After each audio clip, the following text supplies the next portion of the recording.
Knowledge is power because the more we learn, the better decisions we can make about the direction of our life. Welcome to Aksharaha, an initiative by Anveshan Educational Trust. In this episode, we will be learning about human resource development. We'll begin by understanding the meaning and definition of HRD. Then, we'll clearly understand the difference between human resource management and human resource development.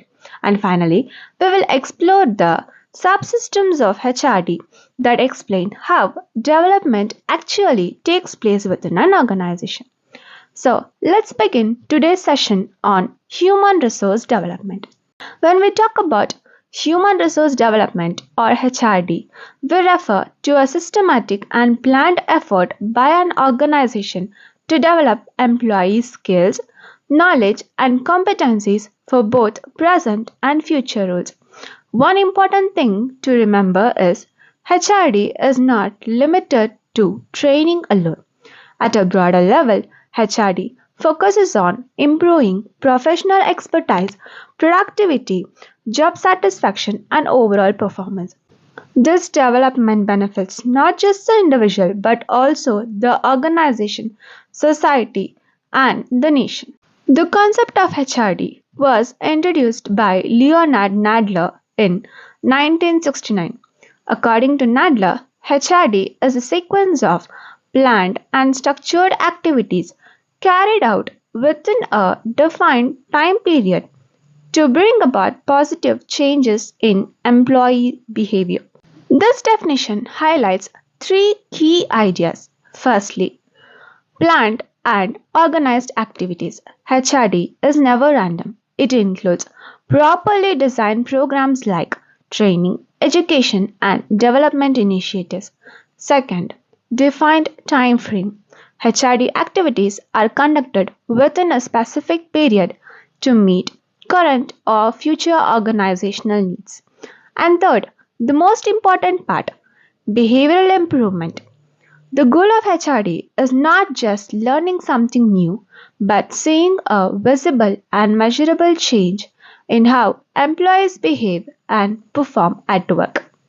Now that we understand HRD, let us clearly differentiate between human resource management and human resource development. Firstly, let's go with the meaning. HRM is concerned with managing people at work by applying management principles to ensure efficiency and control, whereas HRD goes beyond management and focuses on developing employee capabilities through learning, training, and growth. Nature. HRM is a core managerial function of every organization and is essential for daily operation. HRD is a subsystem of HRM but with a strong developmental and growth orientation. Focus. HRM focuses on administrative and operational activities such as rules, policies, discipline, attendance, payroll, and compliance. HRM ensures work is done properly. HRD focuses on skill development, knowledge enhancement, attitude change, and behavioral improvement. HRD ensures employees grow while doing the work. Scope. HRM has a broad administrative scope, including recruitment, selection, compensation, employee relations, and legal compliance. HRD has a development oriented scope, including training, career development, talent management, and building a learning culture. Purpose. The purpose of HRM is to ensure employees perform assigned jobs efficiently and help achieve organizational goals. The purpose of HRD is to improve individual competency and long-term organizational performance. Time horizon. HRM mainly addresses short-term and immediate organizational needs, whereas HRD adopts a long-term perspective, preparing employees for future roles and leadership positions. Orientation and process. HRM is organization oriented emphasizing productivity and efficiency. HRM is generally reactive, responding to needs as they arise, whereas HRD is employee oriented, focusing on motivation, engagement, and career growth. HRD is proactive and continuous, anticipating future requirements. Formality. HRM activities are mostly formal and rule based, whereas HRD activities may be formal or informal, such as mentoring, coaching, and counseling. Priority. When it comes for priority, HRM prioritizes organizational efficiency, whereas HRD prioritizes individual development, believing organizational success follows employee growth. Now, let's see how HRD actually works in practice. HRD functions through various interconnected subsystems. First is performance appraisal. Performance appraisal is a systematic evaluation of an employee's performance against predetermined standards. It looks at job knowledge, quality of work, initiative, leadership, cooperation, and dependability. The main idea here is not just evaluation but also identifying training and development needs. Next is potential appraisal. Potential appraisal focuses on identifying an employee's future abilities and leadership potential. It helps in career planning and succession planning, ensuring the organization is prepared for the future. Career planning. Career planning helps employees plan their long term growth within the organization. Employees assess their strengths and weaknesses while the organization supports them through career paths and developmental guidance. Training is a very important subsystem.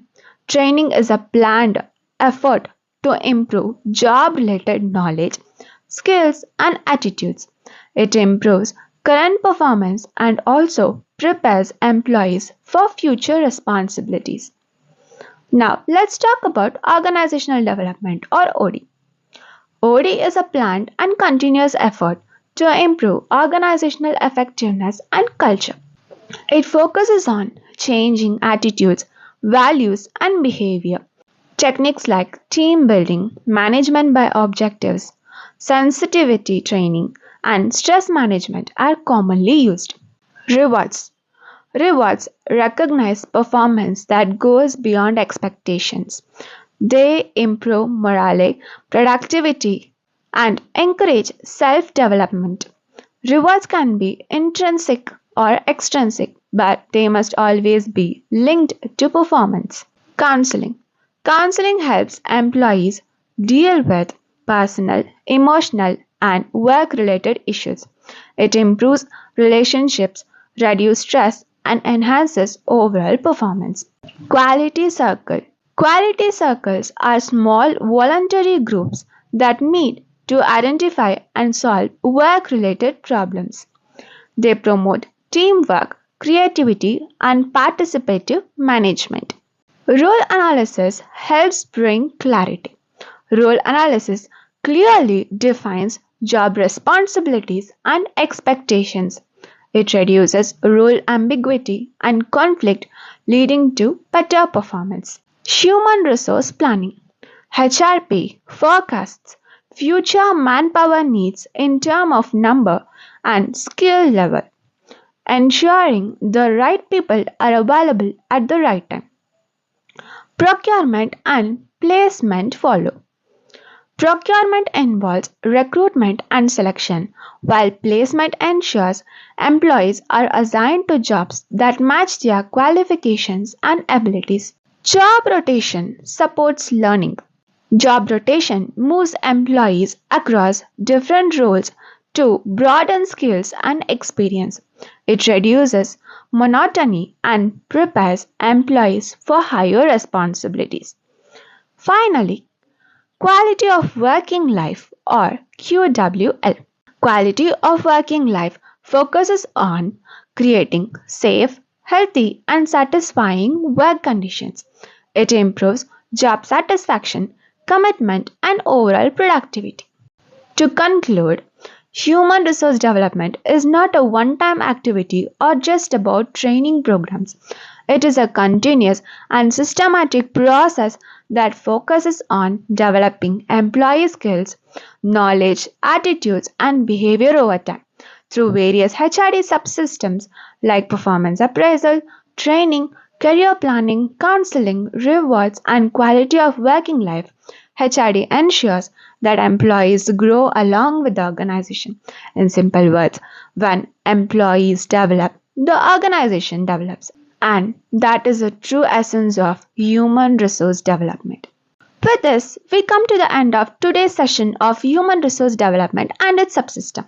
In the next video, we'll be moving one step ahead and learn about organizational development and its role, emerging trends in HRD, and HRD in different sectors like IT, public sector, government organization, and NGOs.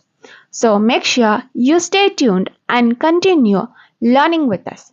Thank you for watching.